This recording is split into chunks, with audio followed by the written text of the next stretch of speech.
Hello, students. How are you all? Hope everybody has done the periodic assessment really very well. It had been a very long time since we have interacted with our educational videos. So, let us continue.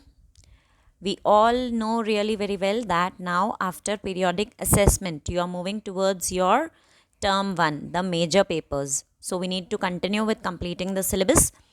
Today, we will start the second chapter of social and political life, which is the state government. In this subject of social and political life, the first chapter, which is democracy, has already been deleted from your syllabus. So, your first chapter, which was democracy, elements, and functioning, is already done over. Today, we'll start with the second chapter, the state government. So, when we go through any educational video, after listening to the topic, children, kindly open your textbook. It helps you to go really very well with the video. Whatever you listen from the teacher, whatever the teacher is showing you through the PPT presentations, that can be very easily understood when you have a textbook in your hand through which you can go through all your topics really very well. So, let us start the subject social and political life, second chapter, state government. We all know, children, that in India, we have so many states. We have union territories, we have states which are controlled by chief ministers, and such 29 states we have in our country. All 29 states led by each having one chief minister. And we all know that if we do not have these 29 states, or if we do not have these many chief ministers, then making India grow, making India develop will be a very, very difficult task. One man alone cannot make the whole nation work in a very systematic manner as they can be made to work through the state governments. So, state government is basically a branch of legislatures where every state has one chief minister having his own council of ministers who function for the betterment of one particular state. When I talk about state government, before coming to the topic of state government, I need to understand that when I talk about India, which is a very large country having so many states, has three level of government: the central government led by prime minister, the state government led by chief minister, and the local government led by the localized authorities. And the government which is formed in a state where only one state the voters of only one state vote and select only their leader is called a state government. And a state government can work only within the boundaries of a state. So when I talk about state government, I talk about the powers which can be used by the government only for the development of their own state, where they cannot interfere in any matters of any other states. So now, after the beginning, let us go through the state government's parts. Basically, when I talk about the state government, there are two basic divisions: state legislatures and state functionaries. Now, functionaries will have the people who function on behalf of the government. Government is a term utilized for a body of very many people all together functioning for the betterment of same goal or for the accomplishment of one same or one individual goal which is shared by everybody. So, functionaries will be the people who sit on the position, utilize the powers for the development of the state. That will be in the latter part of the chapter. Right now, we are going through the state legislatures. State legislature has one or two houses. Understanding? When I talk about state legislature, I have to talk about the two houses of the state.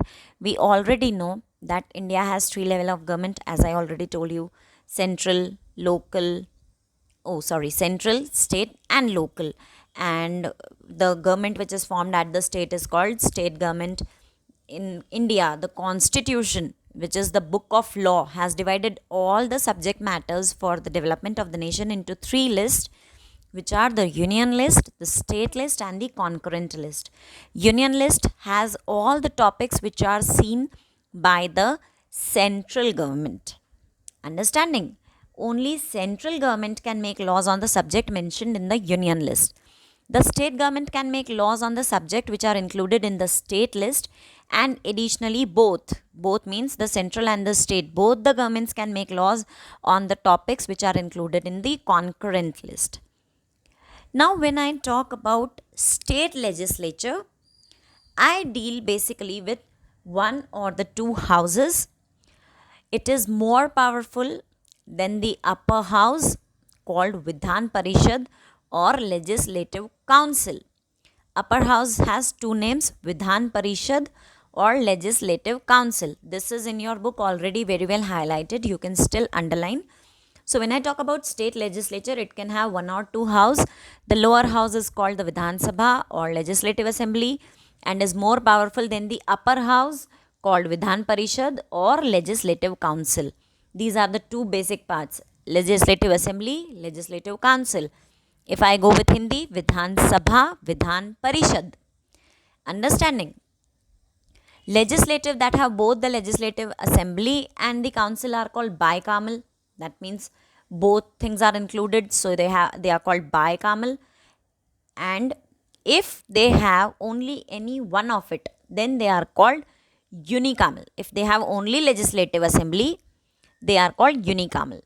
Now state governments legislatures are bicameral in 7 states and unicameral in rest of the state. Now in your book, on the very first page of the chapter, it has been described that which states have unicameral legislature. They are Andhra Pradesh, Bihar, Jammu and Kashmir, Karnataka, Maharashtra and Uttar Pradesh. They have bicameral legislature. And other than these states, rest whole India, whichever state you go, they follow unicameral legislature. Now when I talk about Vidhan Sabha, when I talk about Vidhan Sabha, it is also known as Legislative Assembly. We speak now MLA, Member of Legislative Assembly. So when I am talking about Vidhan Sabha, it is basically of a state and it cannot have more than 500 members.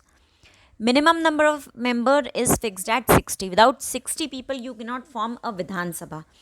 Now these 60 people, least can be 60 and maximum can be 500. These are the limitations. The most populous state of Uttar Pradesh has 404 members in the assembly. Depending on the population, they have many number of elected representatives.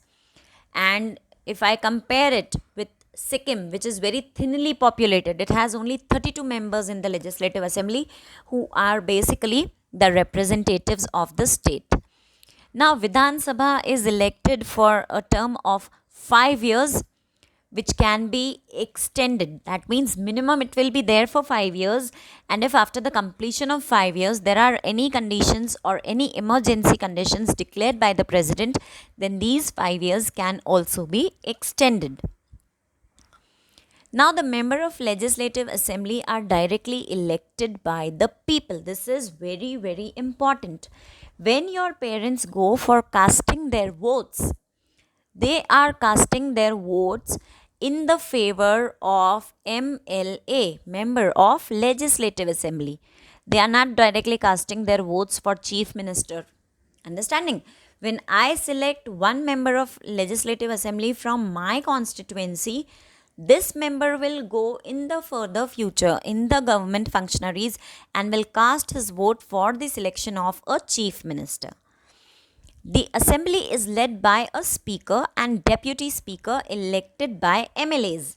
Now, when I elect a member of Legislative Assembly, they elect a person as a speaker in the Vidhan Sabha who can keep everybody's points, who can initiate any discussion in the government, who can bring out the fair point after a discussion where government can come to a certain goal or where both opposition and the ruling party can come in agreement. A person seeking membership of Vidhan Sabha must possess the following qualification. Now, this is a very, very important topic of the chapter, children. I want you to kindly go through it very nicely when you are reading through your textbook. If I want to be a member of Vidhan Sabha, the person should be a citizen of India. Obviously, if I want to talk about the betterment of my own nation, First, I should be a member of my nation. Then only I can talk about the betterment and development and growth. Second, he or she must be of 25 years of age. Now, 25 years of age, 25 years of age means the person is already adult. At the age of 18, you attain adulthood. And at the age of 25, that means you have at least casted your vote once. Understanding, from 18 till 25, it is a span of 7 years in which at least once you will be getting a chance to cast your vote. And when you will cast your vote, you will understand the worth and importance of our own votes. Then he or she must be of sound mind and should not have a criminal record. Obviously, if I have sound mind, if I am not lunatic, I can understand things really very well and I can work on those things. If a person is not mentally well, he cannot be a member of Vidhan Sabha. And second thing, the person should not have a criminal record. If we let the government fall in the hands of the criminals, then imagine, children, what type of legislatures and laws we will have in our own state. So if there is any person who has a criminal record, his membership is cancelled. Now let's come to the next topic, Vidhan Parishad or Legislative Council. First part was Vidhan Sabha, Legislative Assembly. Second part is Vidhan Parishad, the Legislative Council. It is the upper house. Despite it is the upper house, it has lesser powers. The powers of the lower house or the powers of a Vidhan Sabha are higher than the powers of Vidhan Parishad. Understanding? And in those states of India that have a bicameral legislature, we get to see the Legislative Council. The size of a state's Legislative Council depends on the total strength of its Legislative Assembly. It cannot be more than 1/3 of the strength of the Legislative Assembly and not less than 40. Like in the previous one, we read that maximum number of members can be 500 and at least they should be 60. Here maximum number can be 2/3 of their strength and 1/3 of their strength and minimum has to be 40.